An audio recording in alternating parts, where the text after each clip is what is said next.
1949। এই সেই তারিখ যখন পাঞ্জাব হাইকোর্টে মোহনদাস করমচাঁদ গান্ধীর হত্যা মামলার শুনানি শুরু হয়।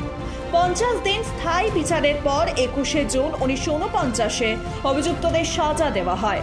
315 পৃষ্ঠার সিদ্ধান্তে নাথুরাম গডসে এবং নারায়ণ আপ্তেকে মৃত্যুদণ্ড দেওয়া হয়। 1949 সালের 15 নভেম্বর ফাঁসির তারিখ নির্ধারণ করা হয়েছিল। গান্ধী হত্যা মামলায় আম্বালা জেলে গডসে এবং আপ্তেকে ফাঁসি দেওয়া হয়। স্বাধীন ভারতে এটাই ছিল প্রথম মৃত্যুদণ্ড। একই সঙ্গে প্রমাণের অভাবে এই মামলায় খালাস পান বিনায়ক সাভারকর ছাড়াও গোপাল গডসে, বিষ্ণু করকারে এবং মদনলাল পৌহাকে 12 অক্টোবর 1964 সালে গডসেকে বন্দুক সরবরাহ এবং প্রার্থনা স্থলে নিয়ে যাওয়ার জন্য যাবজ্জীবন কারাদণ্ডের পরে মুক্তি দেওয়া হয়েছিল। 30 জানুয়ারি 1948 সালে দিল্লির বিড়লা হাউসে আয়োজিত একটি প্রার্থনা সভায় গান্ধীকে নাথুরাম গডসে গুলি করে হত্যা করেছিল। खानदानी लुटेरों की कोशिश होगी बेकार, फिर एक बार मोदी सरकार। सर्टिफिकेट डिप्लोमा के 74 कोर्सेज आरकेडीएफ यूनिवर्सिटी। 1921 সালের 2 মে দেশের বিখ্যাত চলচ্চিত্র পরিচালক সত্যজিৎ রায় কলকাতায় জন্মগ্রহণ করেন। তিনি 36টি চলচ্চিত্র নির্মাণ করেছেন, যার জন্য তিনি 32টি জাতীয় পুরস্কার জিতেছেন। তার প্রতিটি ছবি বিশ্বজুড়ে প্রশংসিত হয়। তার প্রথম ছবি পথের পাঁচালী কান চলচ্চিত্র উৎসবে এই ছবিটি ব্যাপক প্রশংসিত হয়। পথের পাঁচালী অনেক পুরস্কারও জিতেছে। 1964 সালে সত্যজিৎ রায় কিশোর কুমারের সাথে চারুলতা ছবিতে কাজ করেন। এই ছবির একটি গানে কণ্ঠ দিলেও বিনিময়ে কোনো পারিশ্রমিক নেননি তিনি, কারণ ছবির বাজেট ছিল বেশি এবং সত্যজিতের আগে থেকেই টাকার অভাব ছিল, যার কারণে কিশোর কুমার ফি নিতে অস্বীকার করেছিলেন। জীবনের শেষ পর্যায়ে সত্যজিৎ অস্কার পুরস্কারে ভূষিত হন। বিশেষ ব্যাপার হলো তার কোনো ছবি অস্কারের জন্য পাঠানোই হয়নি। তা সত্ত্বেও 1992 সালে তিনি অস্কারের honorary award for lifetime অ্যাচিভমেন্টে সম্মানিত হন। অসুস্থতার কারণে সত্যজিৎ রায় নিজে এই পুরস্কার গ্রহণ করতে যেতে পারেননি এবং প্রায় 1 মাসের মধ্যে 23 এপ্রিল 1992 সালে হৃদরোগে আক্রান্ত হয়ে তিনি মারা যান।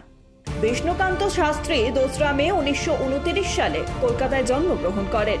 তিনি ছিলেন একজন ভারতীয় রাজনীতিবিদ ও সাহিত্যিক। বিষ্ণুকান্ত শাস্ত্রী উত্তরপ্রদেশ ও হিমাচল প্রদেশের রাজ্যপালও ছিলেন।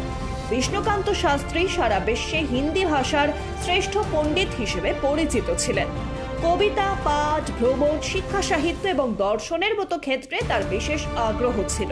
তার বক্তৃতায় তিনি বিখ্যাত কবিদের কবিতা থেকে উদ্ধৃতাংশ উল্লেখ করতে পারদর্শী ছিলেন। তিনি সারা ভারতে বিশ্ববিদ্যালয় ও সাহিত্য প্রতিষ্ঠানে বক্তৃতা দিতেন। তিনি 17 এপ্রিল 2005 সালে মারা যান। खानदानी लुटेरों की कोशिश होगी बेकार, फिर एक बार मोदी सरकार। सर्टिफिकेट डिप्लोमा के 74 कोर्सेज आरकेडीएफ यूनिवर्सिटी। 2 মে 2011 সালে আমেরিকায় 9/11 হামলার মূল পরিকল্পনাকারী ওসামা বিন লাদেনকে হত্যা করা হয়। আমেরিকা 11 সেপ্টেম্বর 2001 সালের ওয়ার্ল্ড ট্রেড সেন্টারে হামলার প্রতিশোধ সম্পূর্ণ করে এবং অপারেশন নেপচুন স্পিয়ারের অধীনে পাকিস্তানের অ্যাবোটাবাদে লুকিয়ে থাকা বিন লাদেনের গল্প শেষ করে। আমেরিকার এই পুরো অভিযান এতটাই গোপন ছিল যে পাকিস্তান সরকারও তা অবগত ছিল না। পুরো অপারেশনটি 40 মিনিট স্থায়ী হয়েছিল। এরপর লাদেনের মৃত্যুর বিষয়টি নিশ্চিত করেন তৎকালীন মার্কিন president Barack Obama. Osama bin Laden সন্ত্রাসী সংগঠন আল কায়েদার প্রতিষ্ঠাতা ছিলেন। তিনি 10 মার্চ 1957 সালে সৌদি আরবের রাজধানী রিয়াদে জন্মগ্রহণ করেন। 11 সেপ্টেম্বর 2011 সালে সন্ত্রাসীরা নিউ ইয়র্কের ওয়ার্ল্ড ট্রেড সেন্টারকে লক্ষ্যবস্তু করেছিল। এই হামলাটিকে বিশ্বের সবচেয়ে ভয়ঙ্কর সন্ত্রাসী হামলার মধ্যে গণ্য করা হয়, যাতে 2000-এর বেশি মানুষ নিহত এবং 6000-এর বেশি মানুষ আহত হয়। 2 মে 1519 সালে বিশ্বের বিখ্যাত চিত্রশিল্পী লিওনার্দো দা ভিঞ্চি ফ্রান্সে মৃত্যুবরণ করেন। তিনি তার আঁকা বিশেষ করে মোনালিসা এবং দ্য লাস্ট সাপারের জন্য পরিচিত। লিওনার্দো 14 বছর বয়সে শখ হিসেবে ভাস্কর্য তৈরি করা শুরু করেছিলেন, কিন্তু তারপরে তিনি এমন ভাস্কর্য তৈরি করেছিলেন যা সবাই প্রশংসা করেছিলেন। তার প্রতিভা দেখে তার বাবা তাকে একজন নামকরা ভাস্করের কাছে পাঠান। এরপর আর পিছন ফিরে তাকাতে হয়নি লিওনার্দোকে। লিওনার্দো দা ভিঞ্চির বিখ্যাত চিত্রকর্ম মোনালিসা তাকে অমর করে রেখেছে। এই চিত্রকর্মটি রয়েছে ফ্রান্সের রাজধানী প্যারিসের লুভর মিউজিয়ামে। প্রতি বছর লক্ষ লক্ষ মানুষ এটি দেখতে লুভরে পৌঁছয়। সারা বিশ্বে মোনালিসার পেইন্টিং নিয়ে সবচেয়ে বেশি গবেষণা হয়েছে। এখনো পর্যন্ত এটি সবচেয়ে রহস্যময় চিত্রকর্ম হিসেবে রয়ে গেছে। বলা হয় যে লিওনার্দো এই পেইন্টিংটিতে ক্রমাগত পরিবর্তন করতে থাকেন, কারণ তিনি অনুভব করেছিলেন যে এই চিত্রকর্মটি এখনো সম্পূর্ণভাবে শেষই হয়নি।